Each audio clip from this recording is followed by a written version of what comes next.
everyone, it's Meg, and today I'm going to be sharing with you guys some of my favourite book to film adaptations. I do love a good adaptation.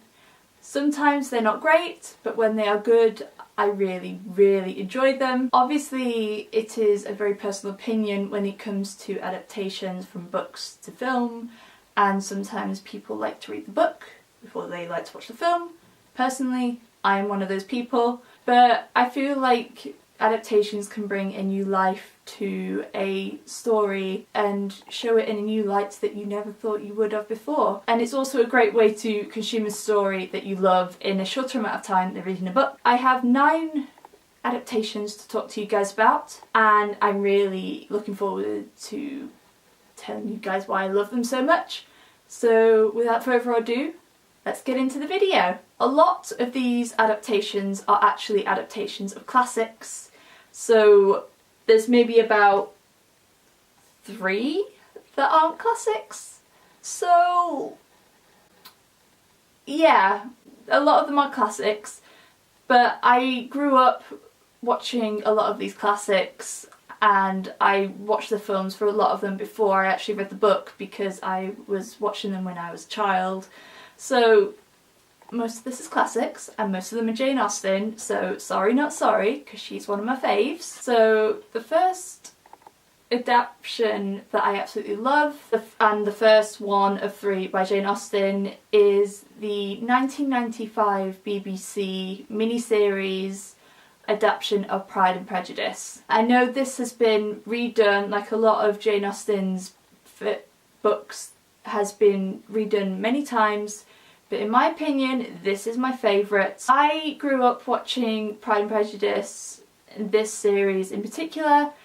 I just remember watching it when I was about 8 years old with my best friend and absolutely falling in love with it. I rewatch it every year without fail, and I love everything about it. This is split into a 6-part miniseries, and obviously compared to the film it has a lot more time to be able to flesh things out and to kind of tell the story in its more true form compared to condensing it down to like 2.5 hours in a film. You have 6 hours instead.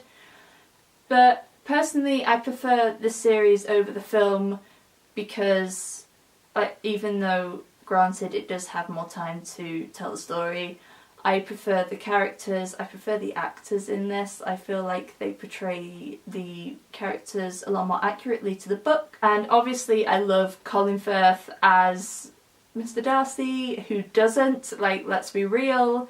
And I can't remember the girl who plays Lizzie, but I love her. I think she is awesome. And I just love it so much. It's a story that is very near and dear to my heart, and whenever I'm just kind of feeling a bit sad, I just love to watch this. And I feel like I've read Pride and Prejudice twice now, and I feel like this is a really great representation of the book. I feel like it has been done very well, but personally I do kind of prefer the adaptation a little bit more, maybe because I love Jane Austen's writing, but it kind of bamboozles me a little bit sometimes because of the era, but I still absolutely adore the book. But this is definitely my favourite Jane Austen adaptation, and it's just such a joy every time I get to rewatch it and just be with the characters again, and I love it so much. The next adaptation that I love, which is the second one of Jane Austen, is the Sense and Sensibility adaptation, which I believe is a BBC one as well. And this has Emma Thompson and Kate Winslet in it. And this was one of the middle ones. Like, I'm kind of doing it in time of when I was introduced to these. And I was a little bit older when I was introduced to the adaptation of this. Again, I did the adaptation before the book. And this is a film instead of a mini-series. And I love, again, the representation. I feel like when the BBC do the adaptations of these Jane Austen stories, they do a very good job. I feel like they are very accurate. And from reading the book, I read it a couple of years ago now, there were definitely some things that left out, but again, they were condensing it into maybe a 2-hour film, and it's a relatively long book. So I still think they did a very good job adapting the story and staying true to the original storyline and the characters. It's not my favourite adaptation of any of the Jane Austen ones. Pride and Prejudice will always be my favourite, but nonetheless I still really enjoy this. And I definitely need to re-watch it because I haven't watched it in quite a while. And the last Pride and Prejudice adaptation that I have for you guys is Persuasion, and this is the BBC film adaptation. This is the last Jane Austen book that I've read, the most recent book that I have read, and I absolutely, again, I watched the film before I read the book, and I wasn't a massive fan of the film when I first watched it. I liked it, but I didn't absolutely love it. But the more times I've watched it, the more times I have fallen in love with it, and I absolutely fell in love with the book last year. I actually prefer the book over the film in this personally, but I still adore both of them so much, and I just love Anne and the captain's relationship, and just, oh my god, gush gush gush gush gush. And there's not really much to say, I'm just repeating myself for the last 2 Jane Austen ones, to be honest with you. I still really enjoyed it. I do prefer the book a little bit more than the film, but I still enjoy the film. And yeah, that is my last Jane Austen one, and I enjoy all of them so very much. The next adaptation that I have is the Anne of Green Gables adaptation, which I don't know whether it's a load of films or a mini-series, I'm not entirely sure. It's the Sullivan Entertainment, I believe that is who recreated this. Anyway, it is the Anne of Green Gables adaptation with Megan Follows as Anne, and again, I could gush about all of these films because I absolutely adore them so much. I have grown up with the story of Anne. I've watched all of these films or miniseries, whatever it is. I've watched this before reading the books. I'm actually currently on the 5th book of the Anne of Green Gables series now, and I'm thoroughly enjoying it. And it's really interesting for me to see what aspects of the book they have put into the adaptation. I don't have any preference to whether I prefer the books or the films. I love them equally, even though the stories are rather different when you have read the books and you watch this. But it still has the same charm and the same wonderful character, or mainly the same wonderful characters, and being able to see Avonlea in real life through the film is just absolutely wonderful. It's described so beautifully in the book, but obviously you get to see it in real life in the films, and it just adds another aspect and another essence to Avonlea and Prince Edward Island. And I want to go there. I need to go to Prince Edward Island, like need, because it looks like a wonderful place and I need to go there.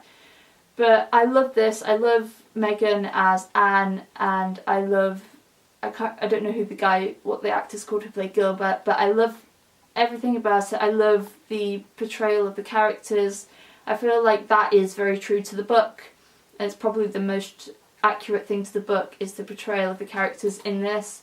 And again, it's one that I watch every single year. I love this series. It's so heartwarming, and even though it is rather different to the books, it still has the essence and the originality of the story of this younger orphan girl growing up, and it's just so wonderful, and yeah, I love it. Slowly making our way, I have one more classic for you.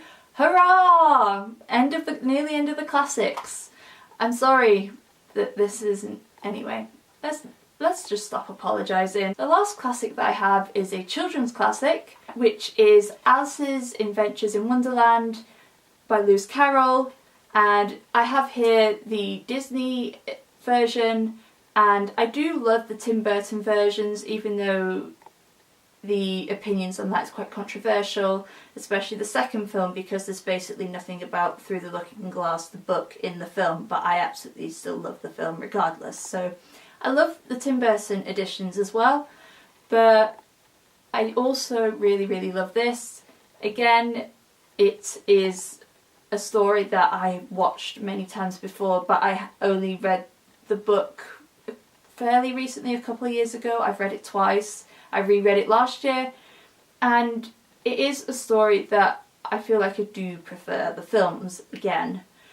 Even though I know the Disney version of Alice, now that I've read the book, it's kind of a mixture. It takes aspects from Adventures in Wonderland and Through the Looking Glass and combines them in here, and I do really love that. I love, even though it's not 100% accurate, obviously, but Disney definitely still seems to have that original element of the book in the film, which I do really, really enjoy. It still has the original, obviously Alice, it's still, her character is still very much original and complementary to the book, and I do like how they've kind of woven two separate stories into one in this film.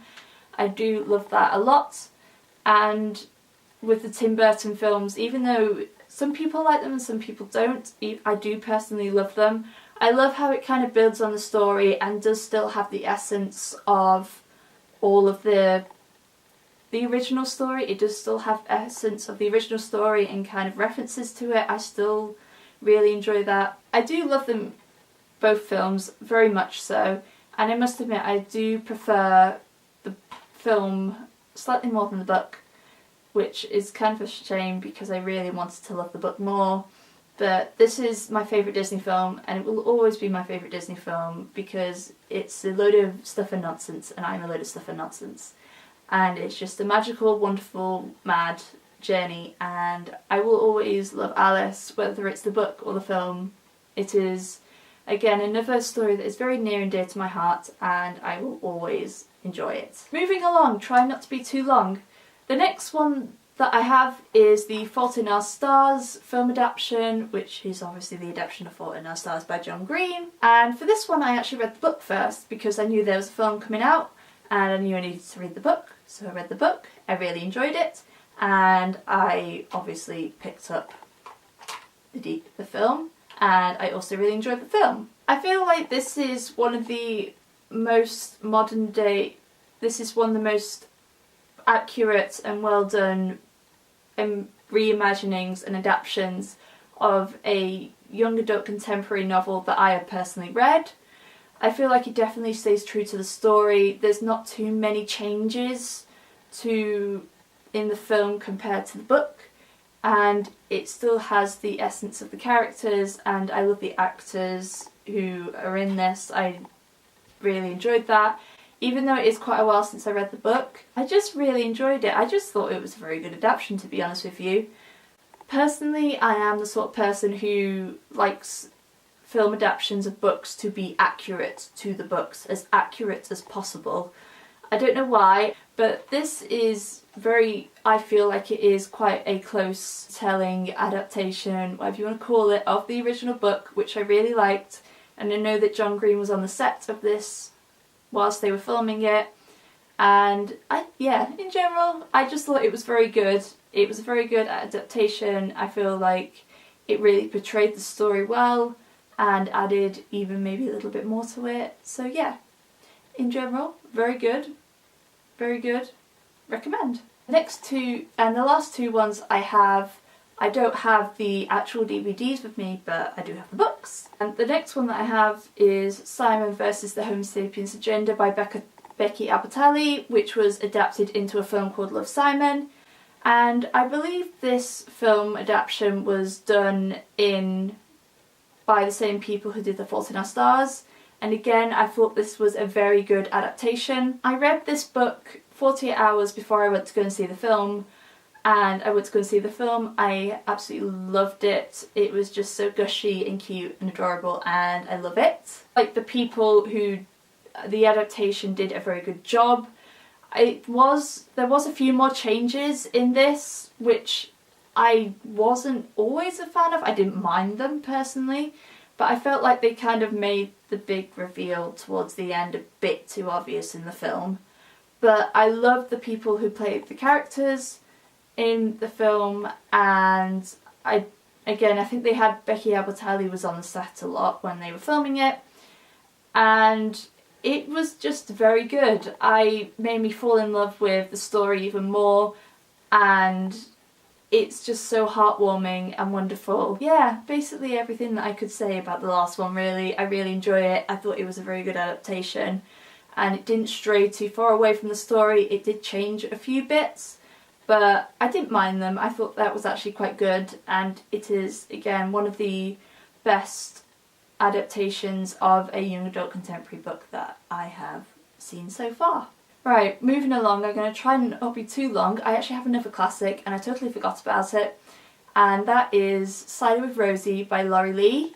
And the BBC did an adaptation. It was like a film or just one episode adaptation, and that is actually how I was introduced to this book. I watched it first, thought it was absolutely wonderful, and read the book. And I feel like I do love them equally on this occasion. It's basically a memoir about Laurie Lee and growing up in a Cotswold village in the middle of nowhere. And it definitely has it's very much seems to bring inspiration from the book. I'd like to think it does, since, you know, it's an adaptation. But again, with a lot of these, I'm repeating myself. I feel like it was a very good adaptation, but I love how they did it and the actors, and I'm repeating myself over and over again. It is a very whimsical story, and I feel like they captured that very well in the film, and the kind of the magical, wonderful idleness, warmness in there, I feel like was definitely portrayed very well in this book. So yeah, I really, really enjoyed it. And if you are looking for a lovely, heartwarming adaptation, then I would definitely recommend the adaptation of Cider with Rosie. And my last book to film adaptation is I Capture the Castle by Dodie Smith. This is another BBC film adaptation, and I was first introduced to this story because it was adapted into a musical, so I went and saw the musical, and then I read the book. And then I watched the film. Unfortunately, they took it off Netflix, which I'm extremely annoyed about. Out of all of the adaptations that I've seen of this novel, like musical film novel, the film is actually my least favourite. I still enjoy it very much, but personally I do prefer the book and the musical more than the film. It definitely captures the book, obviously. I feel like it does do very good adaptation. There are some things that are changed, and some of the characters look slightly different to how I imagined they would be. Like I said, I did really enjoy it, and it is a film that I still love to rewatch. But there's just something about the book that is just a lot more wonderful and a lot more magical, and I prefer the characters in the book than how they are portrayed in the film. There's just some things missing that I'm not 100% on, but again, with a lot of these, I feel like it is still a very good adaptation, and it definitely stays true to the story and the original storyline, and it is just such a feel-good film and a feel-good book, and it is one that I will constantly be returning to, and this is another book that I'm desperately in much of a reread for, and I really need to watch the film again if I can find it. Netflix, if you are watching this, please bring I Capture the Castle back on Netflix. Thank you. So there we have it. We are finally at the end of this list. It feels like I've been talking forever. I've really been talking about 9 books, but you girl likes to blabber, so there you go. If you like this video, then please make sure to give it a thumbs up and leave a comment down below if you have seen any of these adaptations, or tell me your favourite book to film adaptations. If you would like to see more bookish videos from me, then make sure you hit that subscribe button and the little bell icon to be noted every time I post a new video. As always, I will leave the links to my social media along with the links to my blog and my Goodreads in the description down below for you guys. But thank you guys so much for watching, and I will see you again very soon. Bye!